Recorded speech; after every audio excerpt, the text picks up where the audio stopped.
വിഴിഞ്ഞത്ത് ചരക്കു കയറ്റാനെത്തിയ ഫീഡർഷിപ്പ് Marin Azure ഇന്ന് മടങ്ങും. രണ്ടാമത്തെ ഫീഡർഷിപ്പ് സീസ്പാൻ സാന്റോസ് 21-ാം തീയതി തുറമുഖത്ത് എത്തിച്ചേരും. മുംബൈ, ഗുജറാത്ത്, കൊൽക്കത്ത, മംഗളൂർ തുറമുഖങ്ങളിലേക്കാണ് ചരക്കെത്തിക്കുക.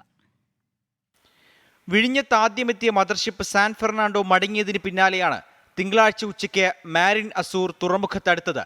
സാൻ ഫെർണാണ്ടോ തുറമുഖത്തിറക്കിയ കണ്ടെയ്നറുകളിൽ ഒരു ഭാഗം മാരിൻ അസൂറിൽ ലോഡ് ചെയ്യും. കൊളംബോയിൽ നിന്നെത്തിയ കപ്പൽ ചരക്കുമായി മുംബൈ തുറമുഖത്തേക്ക് പോകും. ഹോങ്കോങ്ങിൽ രജിസ്റ്റർ ചെയ്ത സീസ്പാൻ സാന്റോസ് എന്ന ഫീഡർഷിപ്പാണ് വിഴിഞ്ഞത്ത് അടുത്തതായി എത്തുന്നത്.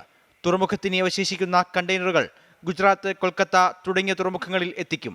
ആദ്യ ഫീഡർഷിപ്പ് ചരക്കുകയറ്റി മടങ്ങുന്നതോടെ വിഴിഞ്ഞത്ത് ചരക്കു നീക്കം പ്രാവർത്തികമാവുകയാണ്. 400 മീറ്റർ നീളമുള്ള മദർഷിപ്പുകൾ ഉൾപ്പെടെ ഉടൻ വിഴിഞ്ഞത്ത് ചരക്കുമായി എത്തും. 24 തിരുവനന്തപുരം.